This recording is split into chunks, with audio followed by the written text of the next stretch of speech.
Assalamualaikum warahmatullahi wabarakatuh. Kembali lagi dalam program podcast mahasiswa ULM atau Pos Malam.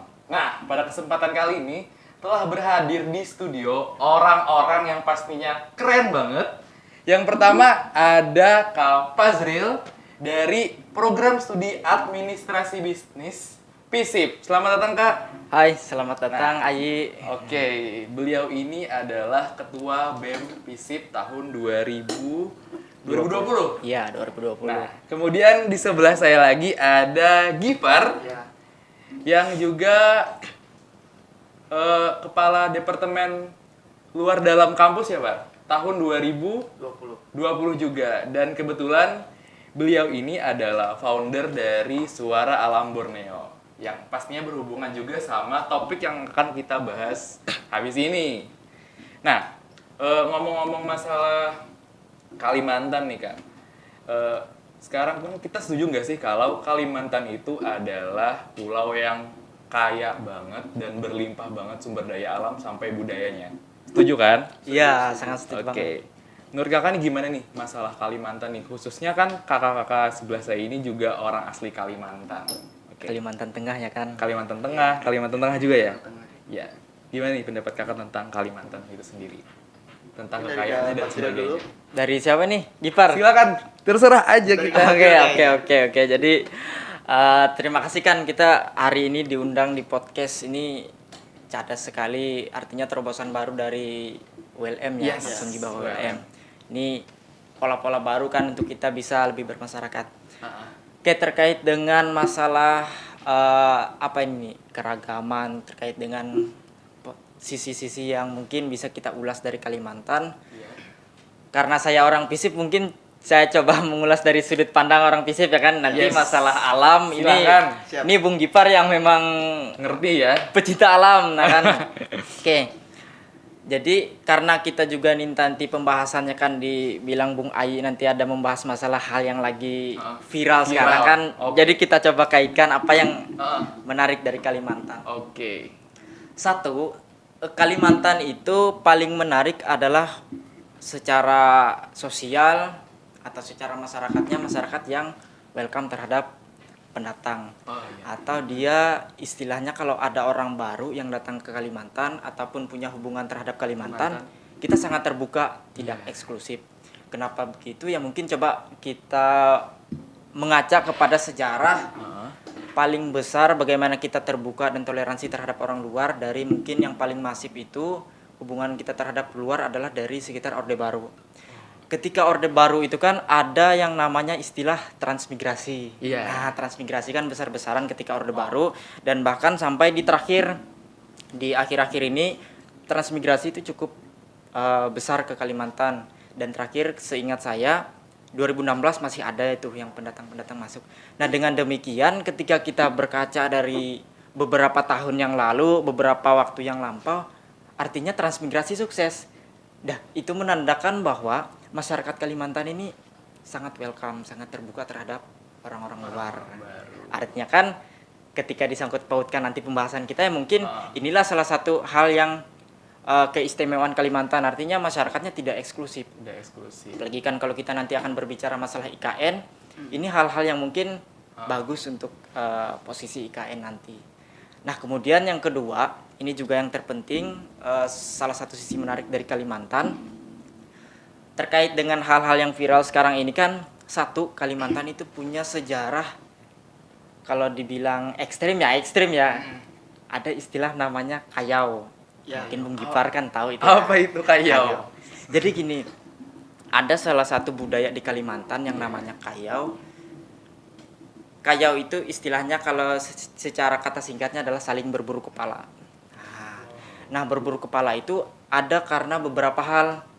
Mungkin salah satunya adalah karena mungkin itu kebutuhan ritual. Dan yang kedua yang mungkin bisa disangkut pautkan untuk hal-hal yang sekarang adalah untuk mempertahankan harkat dan martabat. Artinya kan kalau kita melihat seperti itu, Kalimantan ini sangat menjunjung tinggi yang namanya harkat martabat seorang manusia, harkat martabat kelompok manusia. Arti yang kedua adalah bagaimana masyarakat Kalimantan ini hal-hal yang menarik yang kedua adalah mereka mempertahankan istilahnya martabat kemanusiaannya. Namun kalau istilahnya kalau kita mengembalikan seperti bagaimana cerita Kayau, mungkin kan pembahasan Kayau itu kan negatif, saling potong kepala. Memang itu budaya Kayau itu berhenti kalau nggak salah akhir abad ke-19, tahun 1894 kalau nggak salah dilakukan perdamaian, di namanya perdamaian Tumbang Anoy. Tapi yang menjadi konteks kita kan bukan masalah harus potong kepalanya, karena itu pun sudah dilakukan perdamaian kan. Tapi poin penting yang kita bisa ambil adalah bagaimana orang Kalimantan itu sangat menjunjung harkat dan martabat seorang manusia, karena itulah yang menjadi budaya Kalimantan. Dan nanti bisa kita kaitkan nih, gimana polemik yang sekarang bisa terjadi, karena itu salah satunya, karena orang Kalimantan sangat menjunjung tinggi harkat dan martabat seorang manusia. Keren. Sepertinya cukup dua itu kan ya. Keren banget. Jadi pada intinya ya Kak, pertama tadi kan orang Kalimantan yang pastinya humble, khususnya pada para pelancong. Dan memang dari budaya Kayau itu pun ada value. Senegatif-negatifnya budaya itu ya, ada value yang memang penting banget, yang mana untuk tujuan harkat dan martabat itu penting ya. Diri ya. Harga diri ya kan istilahnya. Ya gitulah. Dari Kak Gifar nih. Kalau dari aku ya, mungkin dari sudut pandang alamnya, dari geografisnya juga. Kalau kita melihat dari segi geografis nih, Kalimantan sudah terkenal, bahkan dari kita SD pun sudah mempelajari. Betul. Kayak alam yang tropis dan juga banyaknya flora dan fauna, itu sudah kita bahas waktu SD kan. Nah, di sini yang akan saya bahas tentunya berkaitan dengan masalah yang kemarin yang lagi viral, itu adalah tentang keanekaragaman flora dan faunanya. Floranya kita tuh banyak sekali jenisnya, faunanya juga. Kadang orang mengira Kalimantan itu yang ada cuma monyet. Padahal kalau kita berbicara keanekaragaman, itu tentunya banyak kan. Nah, bukan hanya monyet aja, bahkan di sini ada beberapa hewan yang dilindungi oleh dunia. Yang Gifar tahu nih, memang Gifar pernah bertemu mungkin sama flora dan fauna itu. Burung enggang. Burung enggang. Ya, burung enggang. Atau biasa orang panggil itu burung tinggang. Tinggang. Tinggang Bang ya. Ya, tinggang. Jadi burung ini burung yang sudah diakui dunia dan juga sudah dilindungi dunia. Nah, bukan monyet aja yang ada di Kalimantan. Jadi banyak sekali hewan yang ada di Kalimantan. Burung enggang.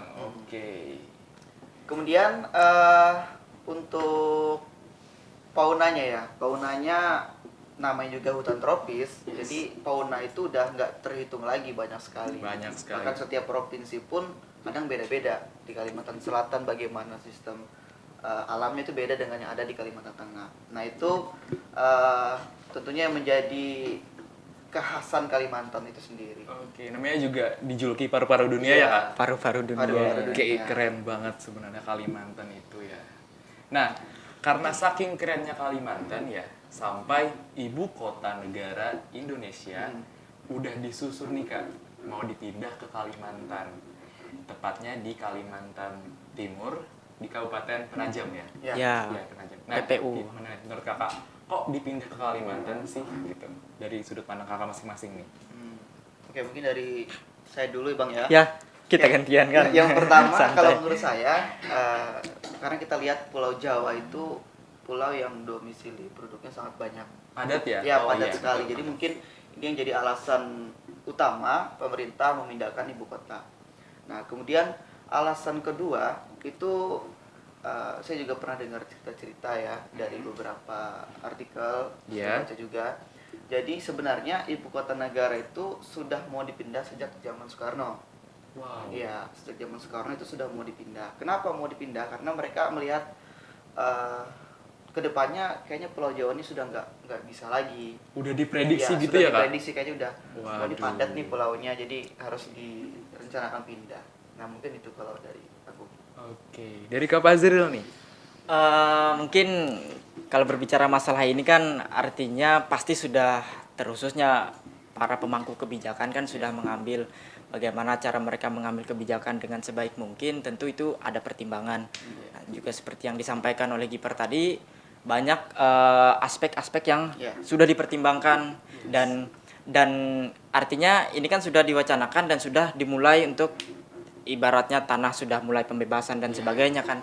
Namun terlepas daripada itu, ini kan kita masih belum final. Ya, Belum final bahwa semua rakyat Indonesia sepakat untuk pindah ke Kalimantan. Artinya masih ada yang pro, ada yang kontra. Jadi terkait dengan bagaimana bahwa dia harus pindah ke Kalimantan, itu kita sudah ya iyakan lah istilahnya bagaimana pemerintah dengan standar-standar kajian akademisnya, bagaimana draft-draft pertimbangan sosial, ekonomi, politik dan sebagainya. Tapi tidak menutup mata juga bahwa masih ada kubu-kubu yang kontra terhadap pemindahan ini. Nah, mungkin hal yang menjadi catatan adalah bagaimana pemerintah bisa mengakomodir suara-suara yang belum terakomodir untuk sepakat karena kan masih ada kontra kan. Nah, itu yang harusnya PR pemerintah untuk mengakomodir suara-suara yang belum sepakat. Duduk bersama gimana nih IKN kita ya. Siapa tahu kan batal, nanti kan kita nggak tahu juga saking kontranya memuncak akibat tidak terakomodir. Nah, itu kan haruslah pemerintah dengan sebaik-baiknya untuk mengambil langkah yang tepat. Ya, kira-kira seperti itu. Biar semuanya itu setuju ya. Jadi PR juga buat pemerintah. Iya, itu pasti. Karena masih banyak kan pertimbangan-pertimbangan kita. Jadi memang dari tadi ya, berarti ya Par, untuk Kalimantan sendiri itu sudah dirancang jauh-jauh hari. Ini dari Bapak Soekarno yang di belakang kita ini ya. Iya, Pak Ada Soekarno. rencana sudah dari dulu sebenarnya. Sudah ada plan ya. Kayaknya ini udah diprediksi tuh berarti kalau Jakarta dan Pulau Jawa itu bakal terjadinya kepadatan penduduk dan udah terjadi sekarang. Iya. Sehingga untuk sistem pemerintahannya dipindah ke tempat yang lebih kondusif seperti itu. Seperti Kalimantan. Oke. Nah, ngomong-ngomong masalah pindahnya ibu kota nih, dan sudah kakak bahas tadi, ada tim kontra, ada tim pro. Nih kita bahas tim kontra karena lebih seru tim kontra. Iya.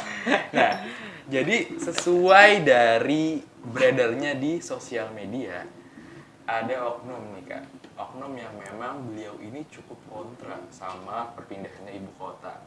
Mungkin kita pakai sebut saja inisialnya Pak Edi ya. Iya.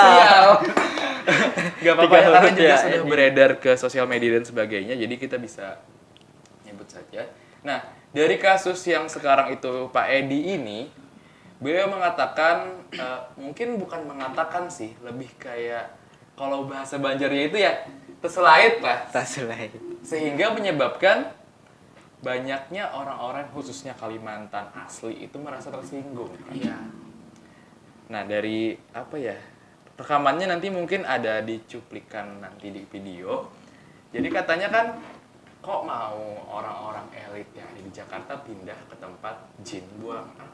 Katanya gitu kak. Nih bagaimana nih menurut kakak yang asli Kalimantan, apalagi khususnya orang suku Dayak asli nih? Iya. Gimana? Mungkin dari ke Fajril dulu ya. Oke, jadi nah ini kan konteks bahasan kita yang cukup menarik. Akhir-akhir ini viral. Siapa tadi inisialnya Pak Edi kan? Inisialnya Pak Edi. Inisialnya Pak Edi. Memang sudah hal yang pasti bahwa kan seperti yang saya bilang, perencanaan masalah pemindahan ibu kota ini nanti bakal ada pro dan kontra. Ada yang sepakat dan tidak sepakat. Perihal kelompok yang sepakat tentu kan nggak terlalu mempermasalahkan, tapi titik masalahnya adalah ketika ada yang kontra. Nah, ketika ada yang kontra terus muncul pernyataan Pak Edi Mulyadi ya. Jangan sampai salah sebut ini karena tokoh publik ini mirip kan. Beda, ada yang Dedi. Iya, ada yang Edi. Oke. Pak Edi Mulyadi ini kan mengatakan bahwa ngapain sih mau tempat ke sana, pindah ke tempat jin buang anak, pasarnya kuntilanak dan gendruwo dan sebagainya. Cuman satu kata yang bisa saya tanggapi sebagai orang asli Kalimantan, mungkin Pak Edi tindakannya sangat disayangkan. Meskipun kalau kita coba buka bedah bagaimana Pak Edi mengangkat kata itu kan, memang kalau kita cari referensi, kata jin buang anak itu pernah menjadi kata yang biasa dipakai untuk di daerah Jakarta untuk menamakan daerah-daerah yang apa istilahnya jauh atau terpencil atau di pelosok-pelosok Jakarta. Nah, mungkin secara itu bahasa itu dipakai di Jakarta, kalaunya versi Pak Edi Mulyadi Mungkin biasa aja. biasa-biasa aja kan, seperti yang diklarifikasi beliau. Namun kembali lagi seperti istilah pepatah orang, di mana bumi dipijak, di situ langit dijunjung. Ketika beliau mau menanggapi hal-hal yang di Kalimantan, khususnya pemindahan IKN ke Kalimantan, kembali lagi kita juga tidak terlalu bisa membawa budaya yang ada di sana. Karena siapa tahu budaya yang di sini berbeda dengan budaya di sana kan. Iya, betul. Apalagi kembali seperti yang kita coba ulas tadi, menariknya Kalimantan, mereka welcome terhadap orang luar, tapi satu, mereka menjunjung tinggi harkat dan martabat. Apalagi konteksnya harkat dan martabat itu tidak sesuai dengan budaya masyarakat di sini. Pak Edi kan mengatakan bahwa Jin buang anak itu kan tempat terpencil, Kalimantan kan tempat yang jauh, ya biasalah. Tapi kan itu tidak sesuai dengan budaya kita di Kalimantan. Iya. Kata-kata itu bukan kata-kata yang familiar. Yes. Nah, itu yang disayangkan. Artinya komunikasi publik, bagaimana Pak Edi ini berkomunikasi terhadap orang publik itu tidak menyesuaikan dengan kondisi. Padahal kan saya sangat menyayangkan karena beliau itu kalau kita lihat, satu, beliau itu kan wartawan senior juga. Iya. Yes. Setelah wartawan senior, beliau itu juga kan salah satu penulis aktif, entah di salah satu media atau juga bahkan beliau itu penulis buku. Bahkan yang paling naasnya beliau itu kan praktisi PR, public relation. Yes. Kalau nggak salah kan, yang kalau saya Iya. kalau media nggak salah. Nah, artinya harusnya seorang yang menjadi, kalau bisa dibilang beliau adalah public figure, harus bisa mempunyai komunikasi yang baik. Apalagi beliau mengkomunikasikan hal yang memang kontra. Apabila kita memang kontra, mau IKN ini digagalkan di Kalimantan, pakai cara-cara yang memang sesuai dan menyesuaikan dengan orang Iya. Kalimantan. Mungkin ya seperti itulah yang sangat kita disayangkan. Penyampaiannya mungkin lebih ditata aja ya. Oh, ini kasar enggak buat orang Iya. Kalimantan? Oh, ini kasar. Mungkin seenggaknya tuh di apa sih namanya? Dicek dulu ya. Ya, disesuaikan kan sama Disesuaikan. budaya di Iya, Kalimantan. betul. Kalau menurut Kang Gifar nih, Oke, kalau menurut aku sebenarnya tidak salah sih kalau setiap orang itu punya rasa pro dan kontra kan, apalagi nggak setiap salah. kebijakan dari pemerintah itu pasti ada aja yang namanya pro dan kontra. Nah, ya, seperti disampaikan Kak Fajar tadi, sangat disayangkannya itu adalah dia membawa unsur suku, kemudian bahasnya seperti itu mungkin ya, karena kan ini sudah menyakiti masyarakat Dayak di Kalimantan. Kemudian yang kedua, yang lebih disayangkan lagi, dia berbicara bukan untuk kelompoknya saja, tapi dia berbicara melalui teknologi, melalui sosial media, yang melihat bukan daerah dia saja, tapi seluruh Indonesia melihat. Bahkan di Kalimantan melihat semua gitu kan. the power of Iya, social media ya apalagi zaman berarti ya. sekarang kan Power of ketika viral. ada video-video yang viral tuh cepat dia tersebar, bisa melalui YouTube, TikTok ataupun lain sebagainya. Iya, iya. Mungkin itu sih. Jadi memang banyak juga ya pemimpin-pemimpin khususnya di seluruh Kalimantan, wali kota yang ada di Pulau Kalimantan, bupati-bupati sampai tokoh-tokoh adat tuh juga mengecam si Pak Edi ini karena memang sangat disayangkan. Iya. Kalimat itu sangat kasar lah di telinga orang Kalimantan ya. Oke, jadi memang kita harus juga ya berarti memang kalau untuk menyampaikan pun ditata dulu ya, paling enggaknya ditata dulu supaya biar yang disampaikan nanti tuh menyinggung nggak sama orang lain pasti. kayak gitu. Oke, mungkin kita bisa break dulu sebentar ya Kak. Oke, kita Oke. santai aja kan. Oke, terima kasih. Nanti kita akan kembali ke segmen selanjutnya.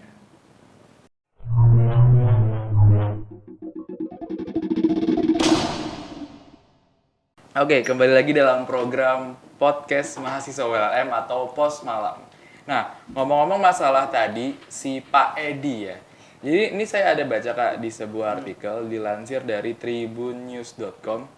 Katanya kan beliau sudah minta maaf ya. Iya. Minta maaf dengan katanya tempat jing buang anak itu istilahnya merujuk ke tempat yang jauh ya. Tapi kan tadi kita bahas bahwa walau itu memang umum di daerah dia dikatakan seperti itu, tapi juga kita harus memfilter nih di daerah orang lain itu katanya kasar enggak? Iya, Gitu kan. Makanya ada kalau bahasa Jawa itu ada bahasa Jawa halus, bahasa Jawa kasar gitu ya. Oke. Nah, dari kasusnya Pak Edi ini kan juga banyak tokoh-tokoh adat khususnya adat Dayak dan lain sebagainya itu menyayangkan dan justru mengecam Pak Edi ini dan harus menjalankan hukum adat. Nah, menurut kakak-kakak sekalian ini sepenting itukah hukum adat dan sepenting itukah Pak Edi ini harus menjalankan prosesi hukum adat tersebut? Gimana nih Kak? Mungkin dari saya dulu kali ya. Bisa. Oke. Satu hal yang harus kita tekankan, tadi sudah disampaikan oleh Kak Fajrul juga kan, bahwa suku Dayak itu adalah suku yang welcome, tetapi tetap mempertahankan hak dan martabat. Ya, betul. Nah, apalagi ini menyangkut bukan untuk personal suku Dayak aja, tapi universal suku Dayak dan suku-suku yang ada di Banjarmasin. Nah, tentunya ini sudah kelewat batas dan sudah mengganggu hak dan martabat suku Dayak, suku Banjar dan suku-suku yang ada di Kalimantan. Nah, kurasa perlu adanya sanksi adat karena memberikan efek jera juga dan juga sebagai pembelajaran untuk orang-orang di luar sana atau siapa aja yang ketika dia berbicara dia harus memperhatikan juga dampaknya ke depannya seperti apa. Iya. Ya, mungkin itu. Oke, menurut Kak Fajril nih gimana?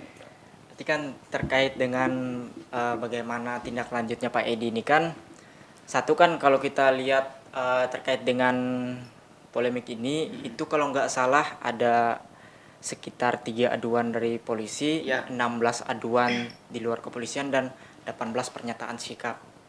Nah, berarti kan ada 2 nanti, satu ranahnya hukum positif, dia mengikuti nanti ditindaklanjuti secara hukum kenegaraan kita, dan juga nanti perihal apakah tuntutan itu tuntutan adat nanti diselesaikan secara adat.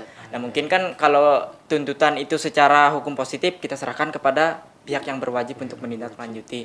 Nah, terkait dengan hukum adat, selaku kami masyarakat Dayak itu pertama harus diketahui bahwa setiap subsuku ataupun suku besar dari Dayak, misalnya Dayak Otdanum atau Kenyah dan sebagainya, itu punya istilahnya budaya yang berbeda-beda. Meskipun kita satu suku orang bilang kita suku Dayak, tapi secara subsuku ataupun kita menyebutnya mengikuti das Barito, das Kahayan, itu budayanya beda-beda. Beda lagi ya? Ya, misalnya kalau nggak salah ya, di das Kahayan itu kalau hukum adat itu ada yang salah bisa dikenakan namanya jipen. Ya.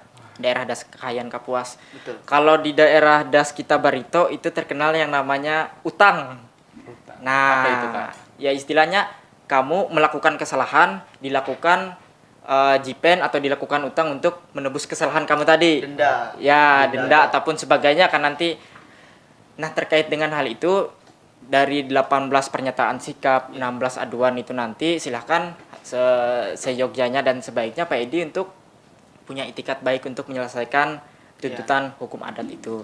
Karena gini ya, masalah hukum adat itu nanti siapa yang menuntut itu harus dipertanggungjawabkan. Nanti kan tinggal dipilah kelompok mana yang menuntut, suku-suku mana yang menuntut, itu silakan diselesaikan dengan baik sesuai dengan gimana nih tata aturannya. Misalnya orang-orang Kahayan memakai jipen, ya silakan diselesaikan jipennya. Kalau mungkin kami masyarakat das Barito ada istilah utang, khususnya di Barito Utara ada istilahnya utang, mungkin nanti dendanya dibayar dengan piring putih dan dengan nominal uang yang seberapa untuk menebus kesalahan itu. Kita kembalikan ke penuntut dan budayanya masing-masing karena kan hampir di seluruh Kalimantan banyak pernyataan sikap, tuntutan dan sebagainya. Nah, itu.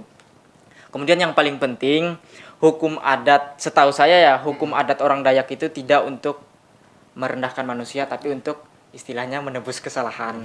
Dan pun sebenarnya ketika Pak Edi ini punya itikat baik datang ke Kalimantan untuk menebus kesalahan, orang Kalimantan pasti memaafkan karena itu budaya kami. Intinya kalau kamu istilahnya punya kesalahan atau juga istilahnya kita tuh palas par. Ya, palas. Nah, palas.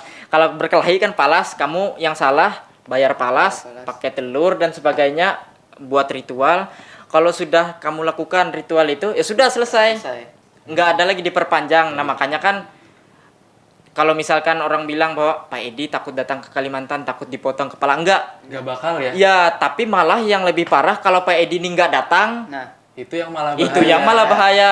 Artinya kalau kan datang pun dan pasti dimaafkan. Iya, pasti dimaafkan. Yang penting ikuti aturan budaya yang para penuntut itu, para orang-orang yang memberikan pernyataan sikap, aduan dan sebagainya.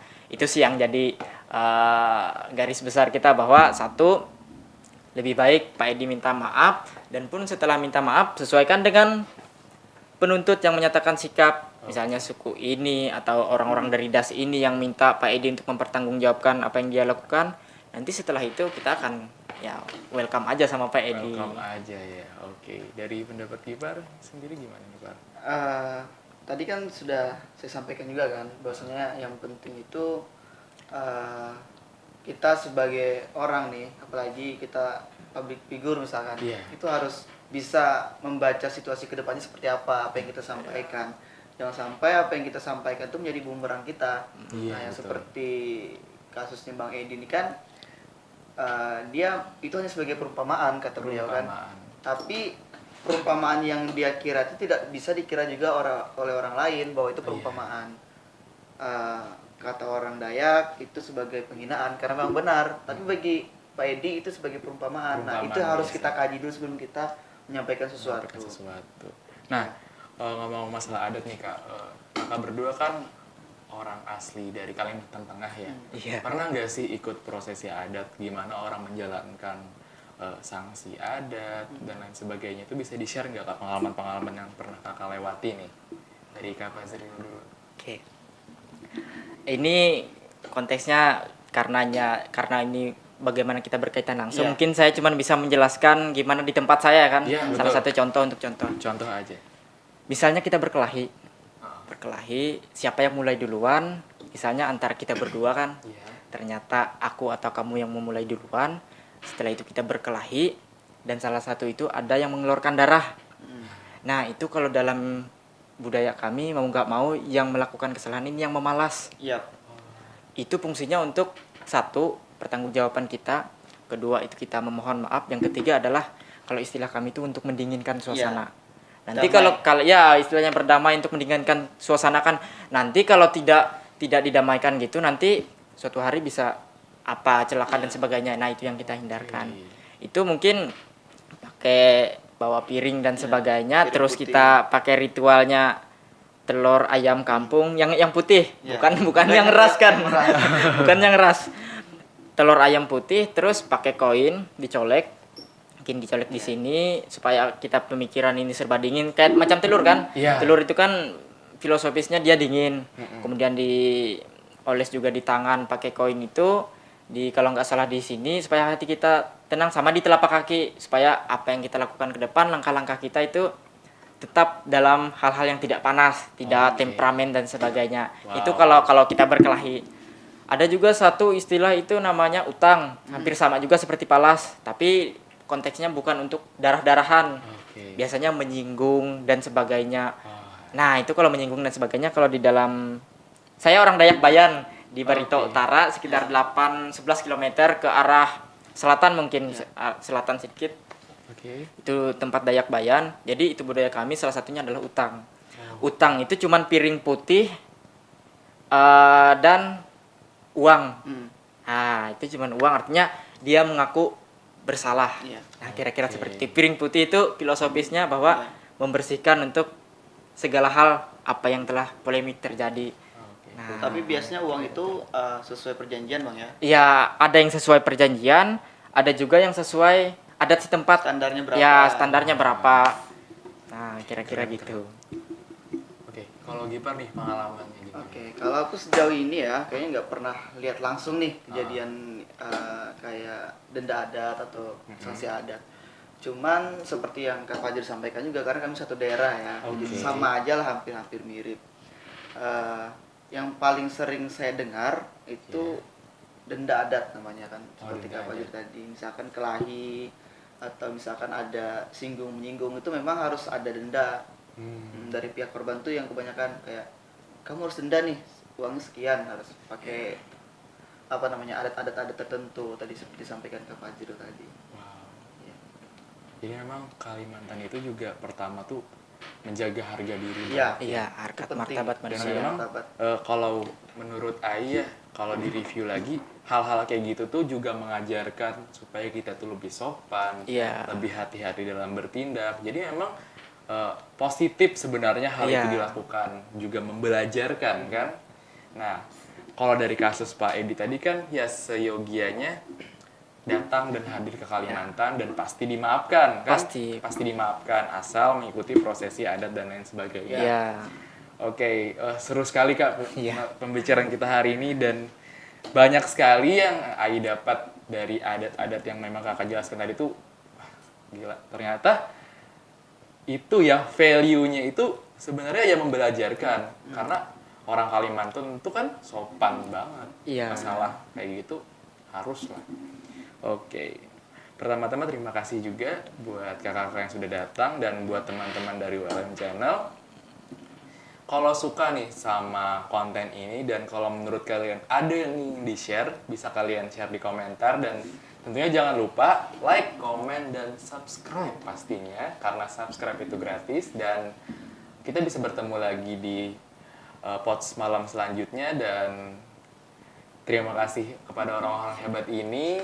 Terima kasih juga kita sudah diundang kan. Ya, Mahasiswa Dayak akhirnya punya suara kan di sini. mantap. Kita Di menyediakan Universitas Lampung wadah di Bangkurat. sini Iya. untuk khususnya mahasiswa ULM. Oke, mungkin itu saja ya. Ayah Heri, wassalamualaikum warahmatullahi wabarakatuh. Waalaikumsalam warahmatullahi wabarakatuh.